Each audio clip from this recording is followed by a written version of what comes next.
नमस्कार दोस्तों, अपना फार्मा जोन के एक नए और इन्फॉर्मेटिव वीडियो में आप सबका स्वागत है। आज हम कॉन्स्टिपेशन में सबसे ज़्यादा दी जाने वाली दवाई लैक्टोलूज सॉल्यूशन के बारे में जानेंगे यह किस कैटेगरी का ड्रग है, इसके कौन-कौन से पॉपुलर ब्रांड आते हैं, यह कैसे काम करता है, इसके क्या-क्या साइड इफ़ेक्ट्स हैं, यह किन-किन बीमारियों में दिया जाता है और अगर हम इसे ले रहे हैं तो हमें क्या-क्या सावधानियाँ रखनी चाहिए। तो बने रहें वीडियो के अंत तक। लैक्टोलूज एक नॉन एब्जॉर्बेबल शुगर है जिसका उपयोग लग्जेटिव के तौर पे किया जाता है। लग्जेटिव कब्ज को तोड़ने के लिए दी जाने वाली दवाइयों को कहा जाता है। यह ऑस्मोटिक लग्जेटिव की क्लास का ड्रग है। लैक्टोलूज ओरल फॉर्म में पीने के लिए आता है और अनीमा की फॉर्म में रेक्टल यूज के लिए आता है। लैक्टोलूज दवाई का जेनरिक नाम है। मार्केट में यह आपको पॉपुलर ब्रांड के तौर पे मिलता है।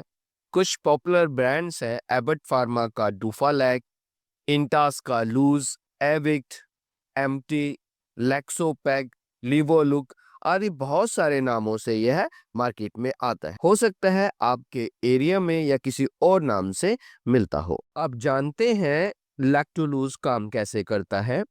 लैक्टोलूज ऑस्मोसिस के जरिए पानी को आंत में लाने के द्वारा काम करता है जिससे मल मुलायम हो जाता है और मलोत्सर्जन करने में आसान हो जाता है। लैक्टोलूज के कुछ कॉमन साइड इफेक्ट्स हैं जैसे पेट में दर्द का होना जिसे क्रैम्प्स भी कहा जाता है, ब्लॉटिंग का होना यानी पेट का फूलना, उल्टी का होना, उबकाई का आना, डायरिया का हो जाना जिसकी वजह से वाइटल इलेक्ट्रोलाइट प्रॉब्लम हो जाना आदि जैसे सामान्य लक्षण आते हैं। लैक्टोलूज सिरप हम ले रहे हैं तो हमें कुछ खास सावधानियों का ध्यान रखना चाहिए, जैसे इसे खास तौर पर सोने के समय लेना चाहिए क्योंकि यह 8 से 10 घंटे के अंदर अपना असर दिखाता है।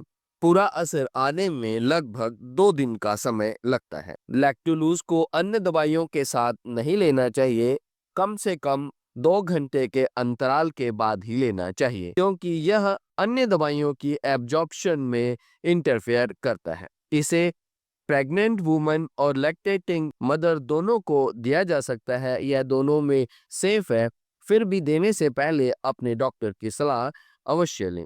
ऐसे पेशेंट जो लैक्टोलूज से एलर्जिक हों उन्हें यह दवाई नहीं देनी चाहिए। ऐसे पेशेंट जिन्हें अल्सरेटिव कोलाइटिस हो उन्हें भी नहीं देना चाहिए। अनडायग्नोज्ड एब्डोमिनल पेन के पेशेंट को भी इसे नहीं देना चाहिए। डायबिटिक पेशेंट को भी नहीं देना चाहिए क्योंकि यह डायबिटिक पेशेंट के ब्लड शुगर लेवल को भी अफेक्ट कर सकता है। अब जानते हैं इसकी डोजेस के बारे में। इसे 1 साल तक के बच्चे को 5 ml रात को सोते समय देने की सलाह दी जाती है। 1 से लेकर 6 साल तक के बच्चों को 5 से 10 ml, 7 से 14 साल के बच्चों को 10 से 15 ml और अडल्ट में 15 से 30 ml रात को सोते समय लेने की सलाह दी जाती है। आप कभी भी स्वयं किसी भी दवाई को ना लें, हमेशा लेने से पहले अपने डॉक्टर की सलाह लें।